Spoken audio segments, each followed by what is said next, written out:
What is going on, everybody? Bobby Fi and Eric Sheetsaber and Jake Rohde. We are all back together. It's great to have everybody together again, and we're going to get into this slate. It's interesting to say the least. There's a lot of.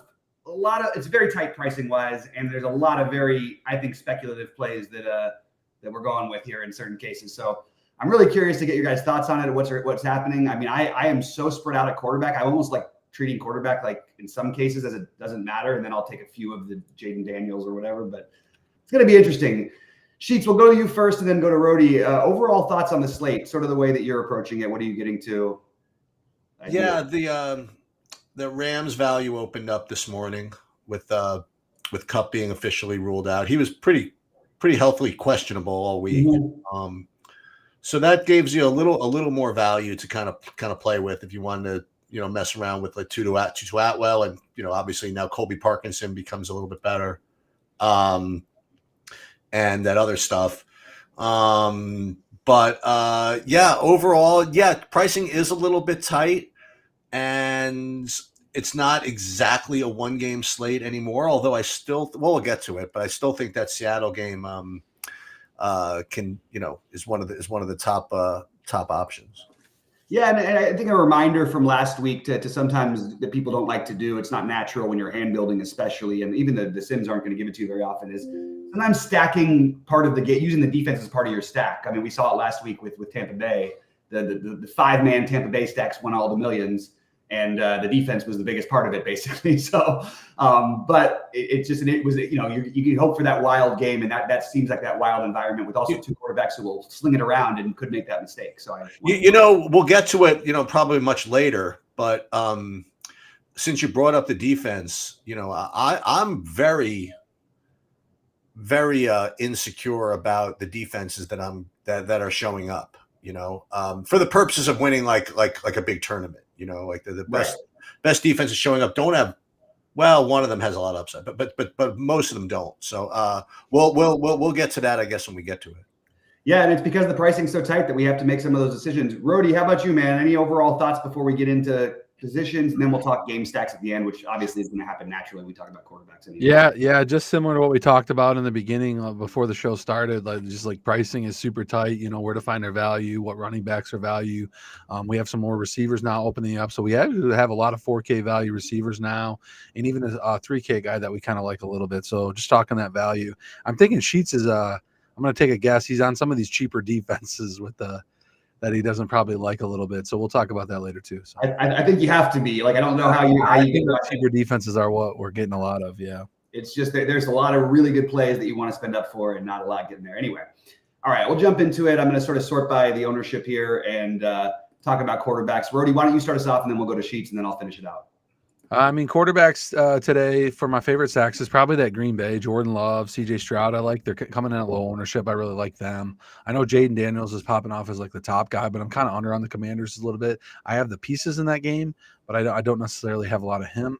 Sam Darnold's kind of the cash game chalk quarterback for the Vikings. I think Geno Smith would be the next one right there too, a little bit cheaper. You could either go one or two of those guys in a cash setting, but they're good upside for GPP too because they're so cheap, and the game in the dome is a fast pace for Geno. I like Kirk Cousins on the other side of that game as well at 6,300. Jared Goff at 6,500 is a little bit sleeper. We haven't seen the Lions in many winning lineups for stack wise, but last week they went off on a game, but hopefully this week they can do that again too. And I like that game in the dome as well. So those are kind of my main games, and then maybe my cheap quarterbacks. Like I have some Andy Dalton stacks. You can get some cheap pieces in Carolina we talked about, and then Deshaun Watson at 4,900. Maybe I give him a crack with some of his cheap pieces as well this week. So those are kind of the games I'm on. So yeah, that makes some sense. Wait, so what did you say about your pet? Did you say Stroud? Yeah, Stroud and Love are my top two. They're my top two lineups. So let's go, Rohde. It's going to be it's good. It sounds like we're battling. We talked pre-show, and we have some of the same value plays. And I am all over that situation, which I think the total is fraudulent. I think it should be over 50. I really don't understand why that game isn't. I know it's hard to get the guys in. Yeah, both those teams run the most plays right now in the league. They're thinking Joe Mixon's back now, taking a little bit of time carry-wise. But, I like Mixon a lot today, but I still think they play fast pace. So yeah, when you run Mixon in your what's it called stacks, your love stacks, and then you run Jacobs in your Houston stacks. Yep. I like that quite a bit. Sheets, what do you got for quarterbacks? My top quarterback is Brock Purdy, actually. Oh, different than me. I'm getting about 25% of him across even in some of the bigger buy-ins also. In addition to that, it's most of the guys you said. Geno Smith, Kirk Cousins, Sam Darnold. That's the only guys I really have over 10% of. Everybody else is kind of under 10. But like the guy Stroud, Daniels, I still think that that Andy Dalton's a good play with the Carolina offense. I mentioned that earlier this week. I'm not getting to him right now, though. And just so you know, I mean, I reserve the rights to have completely different things. I'm going to be rebuilding everything at like 12:30 or whatever. But right now, it's Purdy as my top quarterback. And it's not exactly the sexiest, you know what I mean, like matchup. Yeah. You know, it projects, at least in the public eye, to be like a good football game, but probably a little slower and grinding than you might expect sometimes from top teams. But I don't know. That's kind of what I'm getting right now. Yeah, absolutely. And I'll throw out that I think that Purdy stack does make some sense. I do think that it's interesting, and I didn't get too much of it myself, but I do have it in the afternoon slate, and I have my number one captain in showdown. No one's going to play Jordan Mason anywhere today. I like that idea also to get a little bit different, even though the Chiefs are great against the run. It's just we have a running back for San Francisco that you basically kind of want to include those as, and he's just going to get forgotten about. He's going to be like sub 1%. I have the quarterback. So I have plenty of Daniels, but again, I like that game. I oddly enough, I have it Daniels, Burrow, Smith, Cousins. Daniels, Burrow, Stroud, Smith, Love, Cousins, and I am playing a decent amount. Like I said, the Cincinnati game is either going to be like 13-6 or it's going to be like 38-35. And I like the idea of taking a shot. So I do have some of the Deshaun Watson, which I just want to punish myself, I guess, apparently. But I'll go back and just play the terrible quarterback with the cheapest receivers possible, because I don't think quarterback is where you're going to win this slate unless Jaden Daniels goes nuts or Stroud or Love put up 30 plus. I don't think anybody else is like really going that crazy. And in that vein, the one other guy who no one is playing, and I forced him into some of my big buy-ins on FanDuel, there's all this Pollard, and literally nobody's playing Josh Allen whatsoever. And Josh Allen is probably the highest upside quarterback along with Jaden Daniels. So if you're going to get creative, that's the guy I would use. But getting to, like, I'm very spread out at quarterback. I have some Tyler Huntley with Tyreek Hill. Yeah, I have some Andy Dalton. It's just I have below the field on Darnold. I have some Aaron Jones. Some Daniel Jones. I just think that it's a good slate to try to spread out a little of quarterbacks. I don't think it's most likely going to be the winner today. And there's just a real quick pivot off of the Jaden Daniels. While I am playing Daniels a decent amount, I do think that if you're not going to play him with Brian Robinson, late add to being active, I think that's an interesting pivot off of those types of stacks. Just to throw it out there, we'll get into transition to running backs now. Sheets, why don't you start us off at running back, and then I'll go to Rhodey, and then I'll finish off. The other thing I'd like to say, just completely off the cuff, is Brian Thomas Jr. is really good. I like him. This is my guy. I told you before. This is the one. I love him. He almost won me all the money before. Yeah, he's really good. He's really a good receiver. Okay, so running backs right now. My top owned running back. I mean, as usual, I'm pretty chalky at running back. My top owned running back is Chubb Hubbard. Looks as though about solid 48% of him. He can get work out of the backfield, and he's also, going to get all the rushing attempts if they can stay in the game, So he's my top owned guy. I'll just highlight the guys I have over 50. Well, I got a couple of guys like over 14%. So then there's Kenneth Walker, Aaron Jones, Josh Jacobs, and Bijan Robinson. The guy who's concerned me a little bit, let me just go over some of the 10%ers. So I only have like 12% of the Pollard. Okay, so that's fine by me. Chase Brown. I'll get back to Brian Robinson in a second. I have some of this Trace Sherman, I guess. I had a good amount of him on FanDuel. I'm going to look at that again in a minute. And then Mixon. the not the Bijan Robinson, the Brian Robinson play. I don't know if he's going to be particularly popular, but I don't know if he's even like 100%. And it just doesn't. I don't know if maybe he's not even going to be that popular. It's not even worth talking too much about. But so top guys: Hubbard, Walker, Jones, Jacobs, Bijan Robinson. I guess the only thing interesting that I said was that I'm not going to have too much of the Pollard. Yeah, I think that is interesting, and I ended up with more than I thought, but it's because I'm so contrarian in all of my other stuff. I was okay with eating a little bit of the chalk. It's a good matchup on paper. There's nobody to really contend with for carries, and the problem is that they could just get waxed in this game and may not be able to move the ball at all. Yeah. So, but again, I'm okay with it because of the guys who I'm playing around that. What about you, Rody? What are you getting at running back? Yeah, I like the Joe. Just hang on. I like the Joe Mixon play a lot.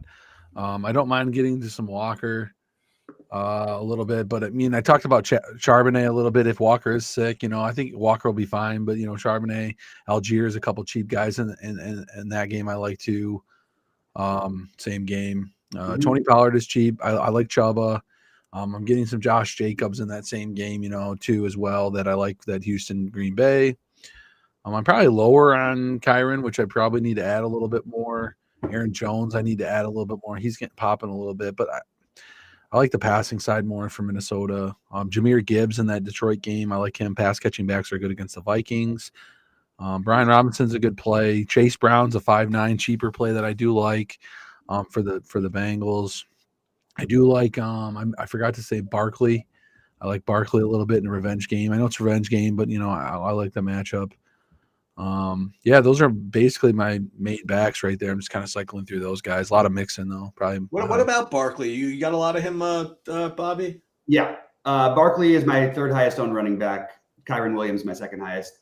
I can already tell you by the fact that I'm saying that means I am dumpster diving and taking some shots on some cheap receivers. Yeah, that's the only way to do it. But I love both of them. I love Barkley. I'll buy into the narrative 100%.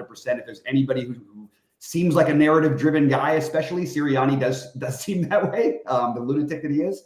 But so I like the Barkley, and I know the Giants have been good against the run. I don't really care, especially Barkley after sort of not being as great last couple games. I think it's a great play. And then I've got the Pollard. I have a lot of Kenneth Walker, and I'm actually happy to have a lot of Kenneth Walker with everyone afraid of this. I think that his ownership is going to be lower than what he's being projected.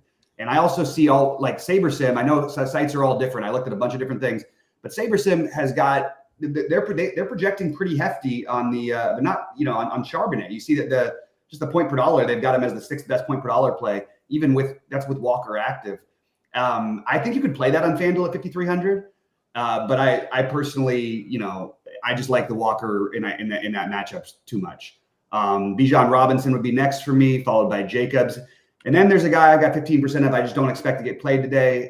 Devon Achane, I think, is a terrific play. I think that if Tua was the quarterback and this was a regular offense, Achane would be probably the most popular running back on the slate.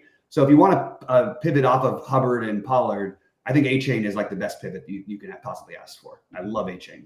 So I actually might want to up my Achane exposure. But those are my main guys. And then I have Mixon above 10%. I have Brian Robinson at 10%. Aaron Jones is popping for people. I think that's a mistake. I just say it every week. Like the Lions, you can't run the ball on them. Like it's just not going to happen. Maybe he catches one, maybe he gets a couple lucky touchdowns, or not lucky, but like 1 yard touchdowns or something. I just don't. You're not going to pound this Lions team. Like it's just not going to happen. I haven't seen anybody do it. I know they don't have Hutchinson anymore, but that's more of a pass rush thing anyway. I just am not. I don't know. I'm not as into it anyway. We can move over to wide receiver, and then I'll answer some questions at the end, guys. If you guys pop in some questions in there, we'll hit those at the end of the show. Wide receiver, Sheets, start us off, and we'll go to Rody.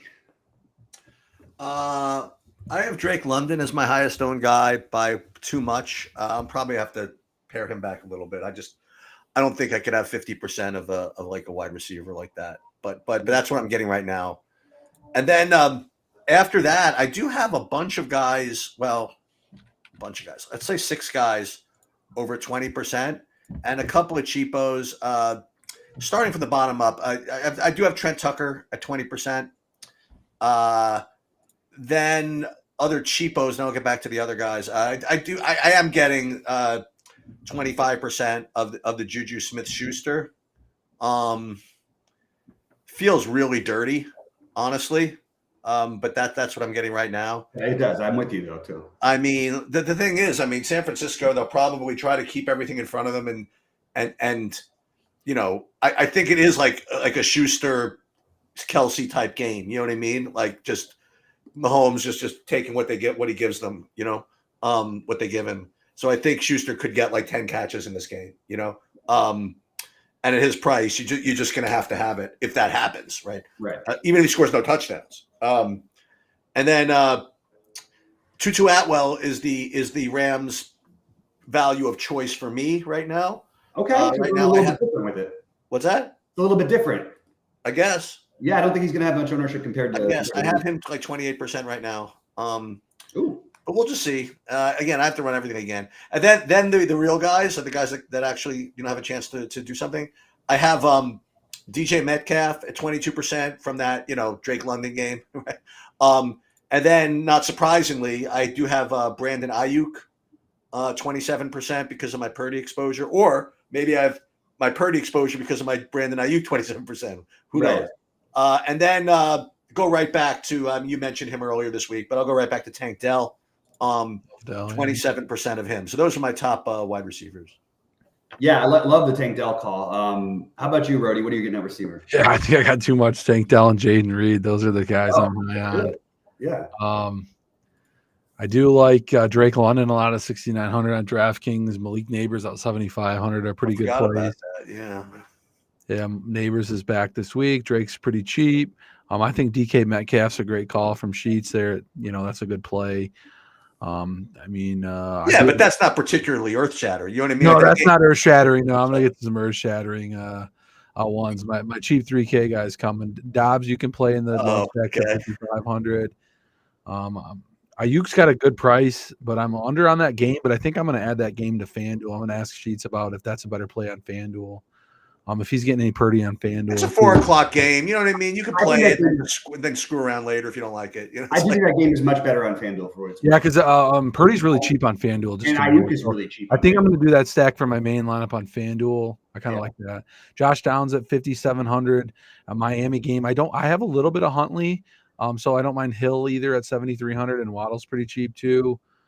Juju at 4,400, Jerry Jeudy at 4,800 now. You got Whittington at 4,800. You got Tutu Atwell, which is a play I know you guys mentioned, 5K now. Ray McLeod at 4,400. These are some of the lower on. Trey Tucker's only 4,200. So if you need some cheap guys, those guys are there. But my real cheap guys is Coker guy, Jalen Coker at 3K for the Panthers. I'm getting a lot of him. This week he's kind of a really good fill. Elijah Moore at 3,200 you can play as well. So just some of those really cheap guys that I kind of like to mix and match with some of my better lineups or higher spend receiver running back lineups. Yep, absolutely. I hear you. And I'm going to break my receivers down, and because as I said, I'm going to have to play some cheap receivers if I'm going to be playing some of these the Saquon and the Kyron Williams together. But Jordan Whittington is my number one receiver. Not particularly close to any of the other cheap ones. Just Juju is next for me. I have I've done the Elijah Moore thing. It's a terrible experience, and then every now and then it's a beautiful experience when he catches one long bomb. And there's a team that gives up big plays in Cincinnati. So Elijah Moore would be my next value one.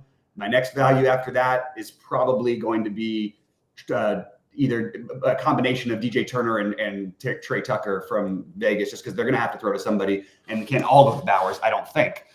In terms of spend ups, I think Malik Neighbors is the best receiver on the slate. I think if he was the same price as everybody, I would take him number one overall. And I did want to point out what Sheets was saying. It doesn't seem earth shattering to play DK Metcalf, but look at this ownership on these. This is the game everybody's targeting, and you have 1,000,000% ownership on London on the other side of this game. Why aren't these receivers from Seattle getting more love? I think that they're terrific plays. I'll have 15% of it in Jigba. I have almost 20 of DK, and I have 10% of Lockett because I want to be over the field. If people are going to be playing the game, but they're going to be playing all the Atlanta side of it, let's go with the other side. Geno throws the ball more than anybody in football, and if Atlanta has things their way and they run the ball effectively, which everyone against Seattle has been able to do, then you have the running game for Atlanta. You use the Seattle as the main stack. I like that a little bit better than I do the Cousins way, although I do have plenty of Cousins as well. Hey, I want to shout out to somebody who I know that you respect quite a bit, and only because like the content was free. Can I bring it up? I don't get a chance to watch him too often anymore, just because I'm like too busy. But every once in a while, I'll fire up a JM to win video. Awesome. He was like really like the OG, you know what I mean, of like content, you know, and so I fired him up, and he made a very interesting observation about Seattle and Atlanta. I think what he said, I think, was both of the teams, their defenses are just kind of designed to like give up a lot of like PPR points. Like they don't give up like big bombs usually, but they just let teams kind of like walk down the field a little bit. So plays like Tyler Lockett, like for example, like could do something like on a slate like this. It's pretty astute observation, you know, that they're going to project well, but not because of like these huge bomb. They're going to project well, but not because of like these huge bomb events. It's going to be because of this just march down the field type of thing. And I don't know. I think it's kind of an interesting way to think about it. I agree, and I watched that as well. The JM and Squirrel video was really good. I watch that one every week because I think it's the solo ship video on RG. Yeah, I watch that too. Yeah, I think JM has like got one of the best minds for this kind of stuff, and he thinks really about things differently. It's interesting because he's always talking about single entry or even cash game type builds, and yet at the same time he has like some of the most off the board stuff in certain cases. And I'm like, he's a very interesting guy. I miss doing shows with him. I don't know how he writes 10,000 words when he used to write the 10,000 words. Like I couldn't even imagine like how many words he wrote when he did his article. That's what he is. He's a writer. He writes separately too. So he's And I went. Me and Grant a while back. We went and stayed with him for a few days up in Portland. It was pretty nice. Great guy. Anyway, shout out to JM. Anyway, we can move over to tight end, where I think there's a lot of interesting options that I think the Rams news is going to sort of shifted all the ownership, because I do think Parkinson was not going to be considered that much. So I'm curious where you guys are getting. Start off with Rody, and then we'll go to Sheets, and then I'll finish it out. What do you got here? Yeah, I want to follow up. Quick comment of Sheets saying Lockett. Yeah, my last Geno Smith build was Geno, Lockett, Noah Fant. So Noah Fant could be a tight end. Bobby's not a Noah Fant dude. Yeah, he's not a Noah Fant dude. But I built that line with a Mooney run back to get different from the chalky. Ooh, I like that. That I like. Yeah, I kind of like that stack. And the Ray, you got any of the Ray? I have some Ray in other lineups too, but that Mooney I had 56 on or 5K. I needed. Yeah. I didn't need the cheaper play there because I actually have Barkley and Kyron in that same lineup. So I took all your guys' tips and put it into that lineup. Love it. Let's go to tight ends now. Yeah. You know, if you are on the San Francisco a little bit more, Kittle's a pretty good piece, a little bit lower owned than the other guys. Brock Bowers is the lead guy. Kelsey's the most expensive guy, lower owned, but, you know, Njoku at 41, I kind of like. He's getting a little chalk. Parkinson, like Bobby was saying, you know, might come off there a little bit. Now we have other pieces for the Rams, but he's getting a lot of ownership at 3,800. Tucker Kraft's a guy I really like at 4,600 in the Green Bay game.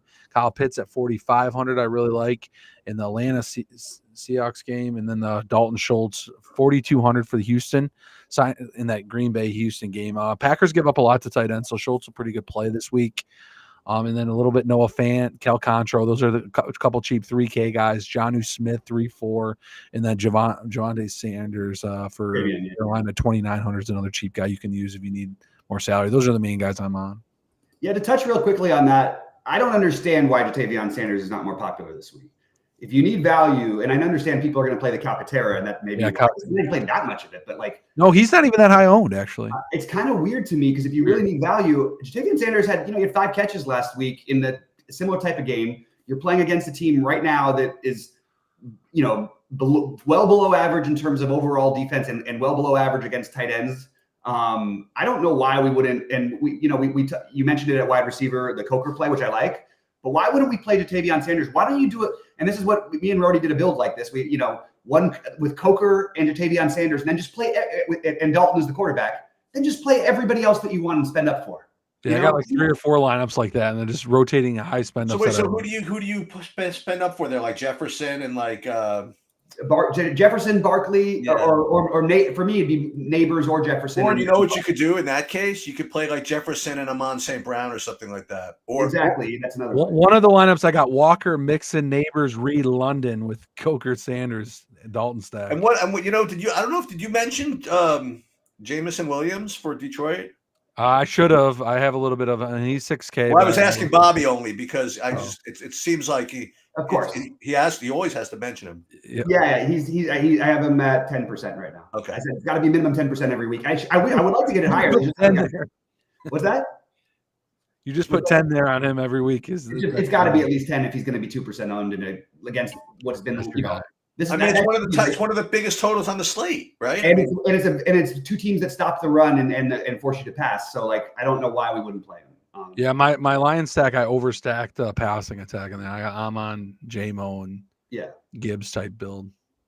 Yeah, and I hear what ABC is saying about Tremble real quick, just before we go to sheet. Sorry, just he's saying like Tremble's back and Ian Thomas in the mix. I think that they like Sanders a little bit, and I'm giving him the benefit of that, and I'll take that gamble. I mean, if we're gonna, again, it's not like I'm going completely nuts, but I do have well over the field. I did want to agree that, like, yeah, I understand that Tremble and Ian Thomas, but I'm still not sure that Sanders is not the man, and we'll see, I guess, today. Sheets, who do you like at tight end? Yeah, so I originally was not came up with. I was originally thinking about Sanders earlier in the week, but that was based on Tremble being out. But maybe I'm overthinking it a little bit, like you said. I mean, Sanders is the younger guy, and I guess the more explosive guy, whatever. And it's listen, I do think it's a good game script for a lot of the Carolina passing guys. So for what it's worth, we don't know that Tremble's playing. He's not officially in, when we started the show, he was not officially in. He cleared concussion protocol, but he's still out. He still has a back injury, which he's questionable with. So for me, I mean, I see a lot of these kind of like tight ends that kind of look okay. Like Alcantara, I guess, looks okay. Kraft looks okay. Cody Parkinson is like kind of the obvious play or whatever. Mm-hmm. And I'm getting like 16% of Ertz. I guess that's all right, but I don't know. I think some tight ends have some serious upside here. So like Kittle, I think could score 2 touchdowns. Yeah. Pitts, I think could score 2 touchdowns. I think Bowers can score 2 touchdowns. Mm-hmm. I would say that the Joker could score 2 touchdowns if I thought that Deshaun Watson could throw 2 touchdowns. So, but at least if he's going to, that's a nice, short, easier pass for him than it is throwing it 30 yards downfield. Because I don't know. I think he's going to throw it 30 yards downfield to him. You know what I mean? I want it 5 yards and then letting Njoku just run it in. But they found listen, I really do think they found the matchup, and we'll talk about stacks in a minute. But I'm going to go back. Maybe we'll transition into that. But I'm going to go back to what I said earlier in the week. Okay, and you pointed this out about this Cleveland-Cincinnati game. Yeah, this is not going to be 20 to 17. Okay, this is either going to be like 13-10. Or like 35-30, okay? Right. I think like this game could be extraordinarily ugly, or it could go completely freaking ballistic, okay? Mm-hmm. And I think you have to kind of try it. And maybe that flies in the face of what I just said. How can you play Deshaun Watson? It doesn't matter, like Cincinnati's been shredded by the entire United States of America, okay? and Cincinnati's offense has been been a machine like recently, so.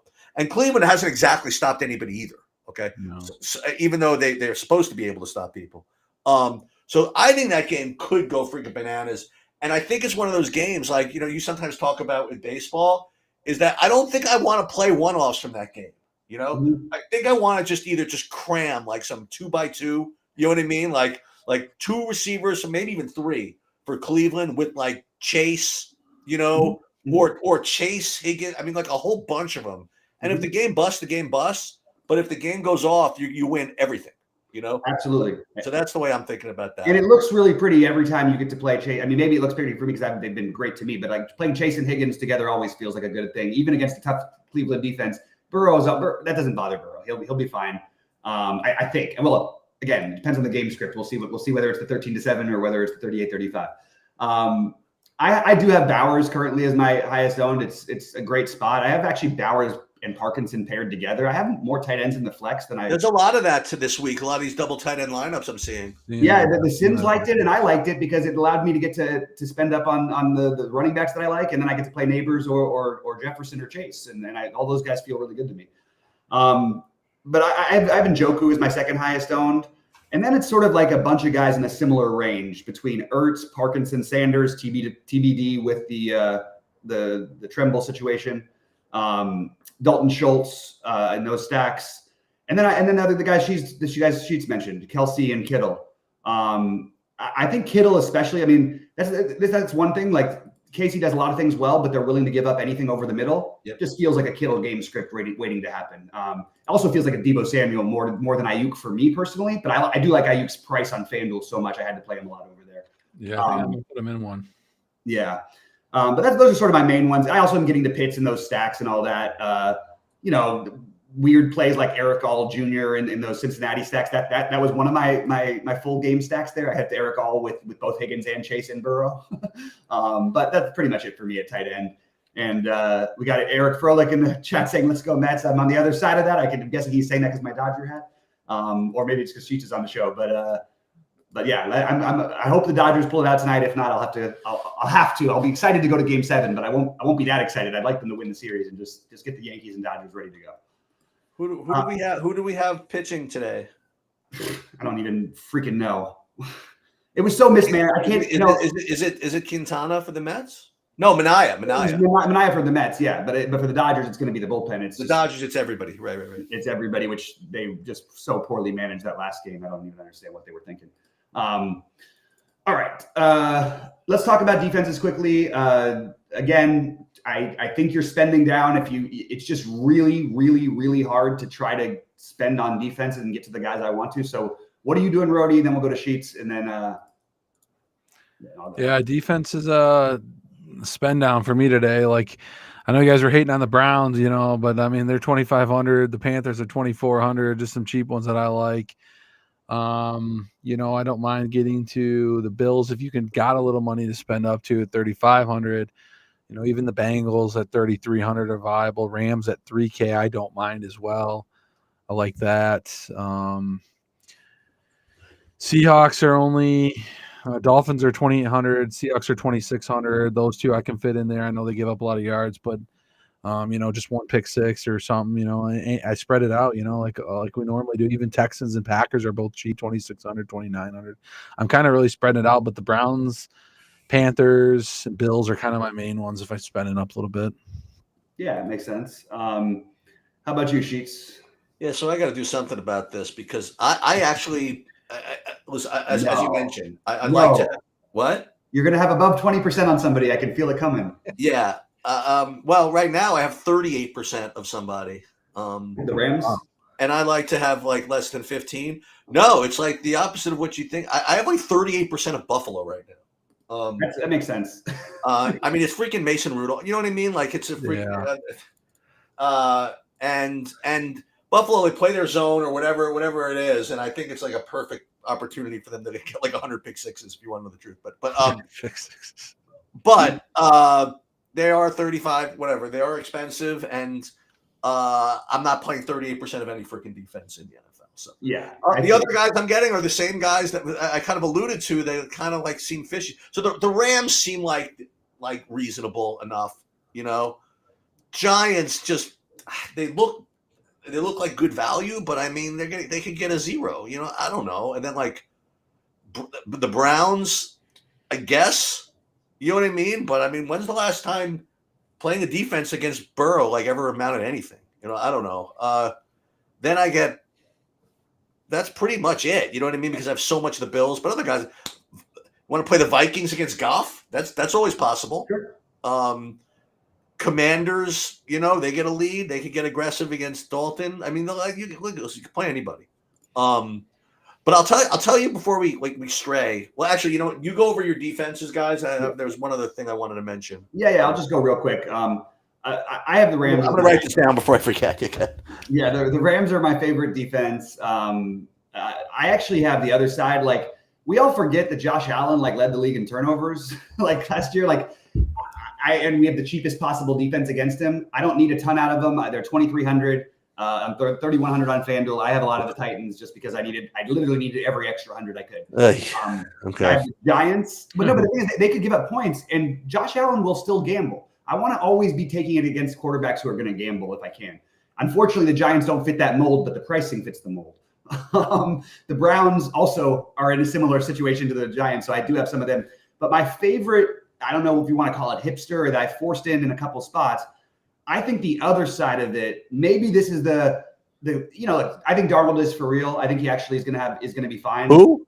Darnold. Okay. But I think that the Lions, even without Hutchinson, I think if they're able to get a pass rush on him, he will take some shots. So I love the Lions as my. If I could afford them more, I would have more of them. But I really like them.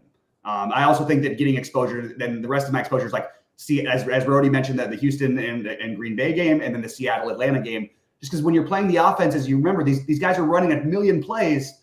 There's just more opportunities for the defense. I know it's weird because you're putting up points, and it sounds like a weird correlation. But I just would encourage everybody to look back to last week and look what the Bucs defense was on every winning thing with Bucs stacks. So you can play it even with your stacks, and as far as I'm concerned, in that game. So that was my one. Sheets, go ahead. What were you going to say? So everybody went over the defenses and stuff? Yeah. So to talk about like hot takes, or we can go right into hot takes and stuff like that if you want. I think that Bobby hit this one right on the head, and nobody even noticed it, and no one's gonna play it. But to win the Millie Maker, you have to play kind of, I think, low owned guys that could score 1 billion points. And dude, Devon A. Chain's the freaking nuts today. I really like that a lot. Mm-hmm. People were playing him at 1,000,000% ownership, before, and he kind of got injured, and he sort of dropped off the radar a little bit also. But he's got firm footing in Indianapolis. Yep. He's got firm footing, and he's got like legit, 30-point upside from a running back. Mm-hmm. At sub 5%, I imagine. I think that's a really, really good play. And no one's going to stack the game. No one's going to do whatever. People are going to ignore it, pretty much. And I like that one a lot, actually. I think it makes sense. I'm glad you like it too, because that's my note. I have notes of what I'm going to do after the show, and he's one of my biggest. I have to get even more of him, and I've already got a good amount of them. So I hope that it comes through. So I'm going to go to my hotted take or whatever. Like to win the $10, I'm going to say between one of these two things happen. One is Cincinnati, Cleveland wins all the money, or Miami, Indianapolis wins all the money. So one of those two stacks sizes, and I'm in a major stack. That's my take today. Rody, anything hot? Anything you want to throw in there? Oh man, I don't know about hot takes today. I do want a couple injury notes. Jameis Winston is inactive for Week 7. Will Levis is also inactive, so don't expect them to come in the game. Oh, okay. Ray Davis is active for the Bills. Aaron Jones active. Odell Beckham's active. Josh Downs and Pierce are good to go. Those are the latest ones. And Walker is active. Wicks is active for Packers, which is notable. And it said Devontae Adams expected to have a prominent role, so I know that game is on the FanDuel slate. Yeah, Breece Hall, Adams, Najee Harris type plays too. They don't forget about that on the FanDuel slate. Yeah, I like that you mentioned that, because I wanted to really quickly run through some FanDuel stuff, because I'm just so overloaded on Adams over there. I love Adams on FanDuel. I love Pickens. He's only 6,900, so it's a pretty good. He's in my Purdy stack. I did a Purdy stack, and then Adams is in my flex. So and I actually think I don't want to play Rodgers, but I actually really think that's an interesting situation. I want to play a lot of pieces of that game. I just don't particularly feel like playing the quarterbacks. Yeah. I don't know if I want to really play Najee, but I do like the Pickens, and I like the Devontae especially. And I would also, to get different from Devontae, I did throw in a couple just because no one's gonna think about playing what's his name today, Garrett Wilson.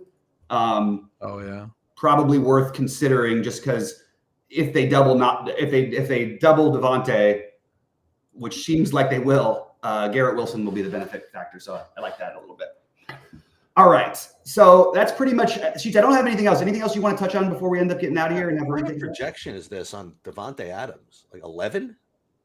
I'm telling you, it'll be. I bet you by anything. By the time that game starts, it'll be like 17 or 18.